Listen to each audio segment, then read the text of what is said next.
सारी ब्रांड वाला चोली पहन के होली मनई है डिम्पलवा। देखो लो इस सार के सब पता बा कि डिम्पलवा कौन ब्रांड के चोली पहिर के होली मनाई। कुछ भी होली मनई है डिम्पलवा। तो इस सार के आवाज बा फाटल बांस के तरह, आ गावे के लूर तो साफा नइखे।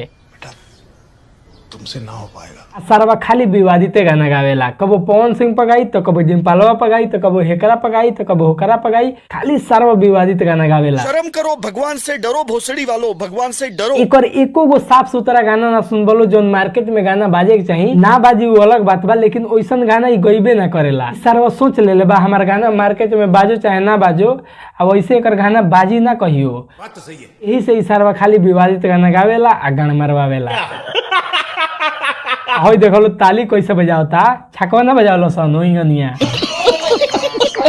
देखो अगर डिम्पल सिंह चाहे ना तो इसके गाड़ी में बांस कर सकती है, क्योंकि डिम्पल सिंह का फोटो भी लगाया है और डिम्पल लिखा भी है और गाने में भी डिम्पल है। सारी ब्रांड वाला चोली पहन के होली मनई है डिम्पलवा। तू थोड़ा सा बहन का लोड़ा आ क्या? बहन जो सारे मिलके हमको पागल बना रहा है। डिम्पल सिंह जब इसके गाड़ी में बांस करेगी तो कोई इसको बचाने नहीं आएगा, जिसके बारे में गा रहा है कि इसका चोली उसका चोली, इसका ये उसका ये, जितना बकचोदी कर रहा है कोई बचाने नहीं आएगा। ये बड़ी अच्छी बात कही आप। असो के फगुआ कैसे बिताई हमरा के तोने तो दोना बताई। हाँ तो सुना बताओ तनी का करी हो के 2 लीटर करू के मस्त पेरवावल तेल ले ली हो, आ एगो हेतना मोट के लाठी ले ली, इतना मोट बहुत बा।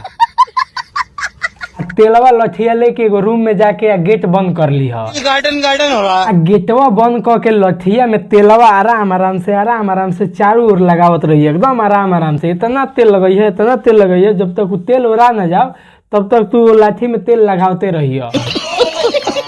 ओकरा बाद लठिया लेके तू समझा ना, मतलब ये असो के फगुआ कैसे बीतन हम बताई, मैं नहीं बताऊंगा। तो खैर इस वीडियो को यहीं पे खत्म करते हैं। आपको ये वीडियो कैसा लगा कमेंट करके हमें जरूर बताइएगा। चैनल पे नए हैं तो चैनल को सब्सक्राइब कर लीजिए, फेसबुक पेज पे देख रहे हैं तो पेज को फॉलो कर लीजिए। तो चलिए मिलते हैं अगले वीडियो में, तब तक के लिए बाय बाय।